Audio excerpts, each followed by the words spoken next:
Is Federico Dimarco just another name on the team sheet, or is he the unsung genius redefining the left flank? From Inter's youth academy to delivering pinpoint crosses and scoring from 60 yards, his journey is nothing short of remarkable. However, many still overlook his tactical brilliance.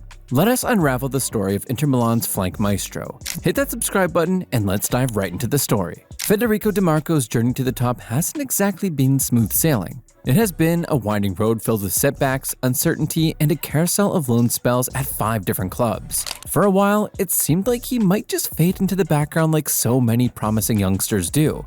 But here we are. Dimarco is now one of the most talked about left backs in world football, turning heads not just in Italy, but across Europe. How does a player go from being passed around like a spare part to becoming a key figure in one of Europe's most storied clubs? How did someone who was once overlooked become the heartbeat of a team chasing glory on the biggest stages? The answer lies in his relentless work ethic that makes you sit up and take notice. Dimarco's connection with Inter Milan runs deep. He joined their youth academy back in 2004 as just a wide-eyed 7-year-old kid with big dreams and a ball at his feet.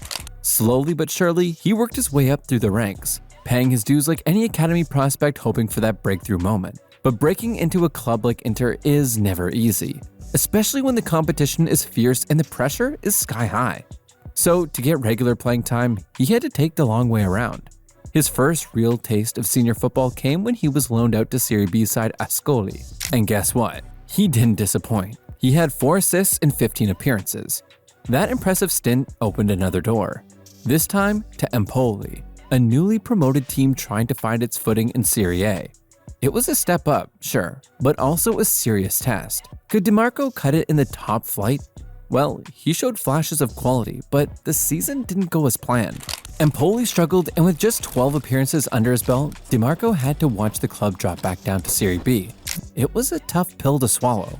So what do you do when things don't go your way? When the momentum you thought you had suddenly disappears? For Dimarco, it meant going back to the drawing board, this time outside Italy altogether. He made the switch to Swiss side Sion in a deal worth just under 4 million euros. It wasn't a glamorous move, but it was necessary. He needed minutes, he needed growth, and most of all, he needed a fresh start. But here's where Inter Milan's belief in him never really faded. Even as he tried to rebuild his career abroad, the Nerazzurri held on to a buyback clause, a quiet sign that they weren't done with him just yet. And in 2018, they made it official. Dimarco was coming back home.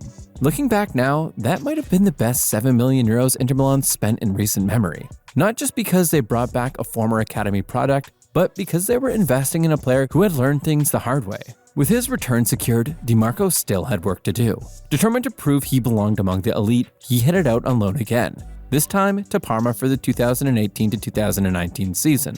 It was another opportunity to settle into Serie A, to get comfortable at the highest level of Italian football. And while he only made 10 appearances, there was one moment that stood out above all else. In a dramatic event, Dimarco scored his very first career goal against Inter Milan at the San Siro no less. Can you imagine the mix of emotions? Here's a kid who grew up dreaming of that stadium, wearing that shirt, and suddenly he's on the opposite side, letting it fly from just over the halfway line and beating Samir Handanovic with a missile. There was no celebration, of course, just a quiet reminder of the quality Inter had waiting in the wings. The goal was a statement, not just to Inter, but to the whole league.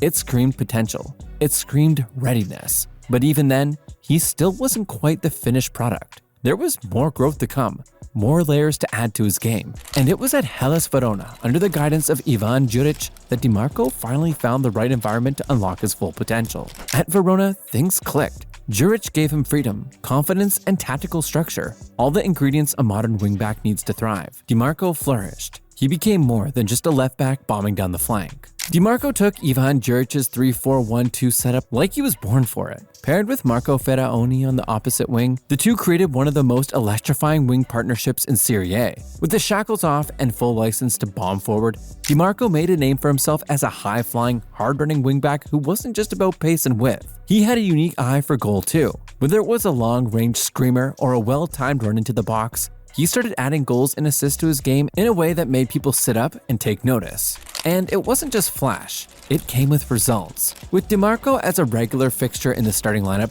Hellas Verona punched well above their weight, not just surviving Serie A, but thriving in it. 2 solid mid-table finishes followed, the club's best since their return to the top flight. It was clear, Dimarco wasn't just developing, he was blossoming. Back in Milan, Inter had been watching closely, and when the 2021-22 season rolled around, there was no hesitation. It was time to bring him home. This time, for real. And at the heart of that decision, Simone Inzaghi. Newly appointed and already sketching out plans for his 3-5-2 system, Inzaghi saw Dimarco as a perfect piece of the puzzle. A wingback with the engine to run for days, the tactical maturity to handle both ends of the pitch, and the kind of delivery that makes strikers salivate. And it indeed paid off. Dimarco didn't just fit in, he excelled. Game after game, he's shown why he belongs at the highest level. His name now regularly floats around in transfer rumors involving European giants like PSG and Manchester United, clubs that rarely chase defenders unless they're truly elite. But as far as Dimarco is concerned, there's no place like home. He silenced all the talk by signing a contract extension through to 2027, committing his prime years to the club that raised him. And why not?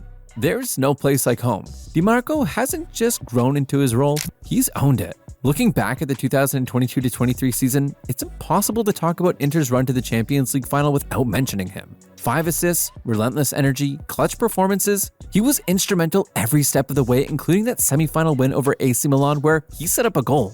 And yet, football can be cruel. In the final against Manchester City, when Inter were pushing for an equalizer, Dimarco found himself with a golden chance. A header that had the keeper beat, only to crash into the bar. Then heartbreak. His rebound blocked, not by a defender, but by Lukaku, his teammate at the time. Only inches between despair and glory. But not that something as minor as a blocked rebound was ever going to put a dent in his armor. Come on, this is Dimarco we're talking about. Everyone, including opponents, were loving every minute of his performances that season. The love from social media said it all. Just check out what people were saying online. Federico Dimarco has a case for the best LB and left wing back in the world. The level of passing quality and ball striking he has been producing from there since the start of 2022-23 season has been ridiculously good. Dimarco is a joy to watch on that left wing back, and he has been consistent for the past 2 seasons now. Dimarco probs the most underrated attacking wing back out there. The guy's a baller technically. The verdict from the fans was clear as day. But what about you?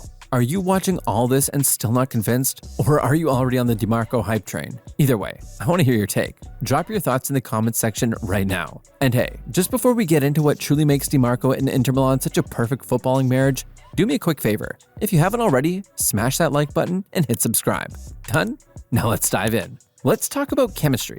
Let's talk about identity. Let's talk about why Federico Dimarco and Inter Milan are built for each other. Simone Inzaghi's men are staring down a golden opportunity of potentially winning both the Scudetto and the Champions League in the 2024-2025 season. That would mean 2 Champions League finals in 3 years. It sounds like a stretch, sure. But then again, wasn't everything about Inter's 2023 run a little bit fairy tale-like? And if there's one player who knows a thing or two about grinding through the odds and making the impossible look routine, it's Federico Dimarco. Tactically, he's a dream for Inzaghi. Whether it's the classic 3-5-2, where he hugs the touchline and pushes forward with speed and flair, or even a back 4 where he tightens up and locks down his side, Dimarco delivers. Dimarco is also a consistent threat from set pieces and has developed a reputation for his eye for goal, often scoring from outside the box. This season alone, he has netted 4 goals across all competitions for Inter Milan, showcasing his striking ability from range and in open play. He leads all Serie A defenders with 9 assists in the league and 11 across all competitions,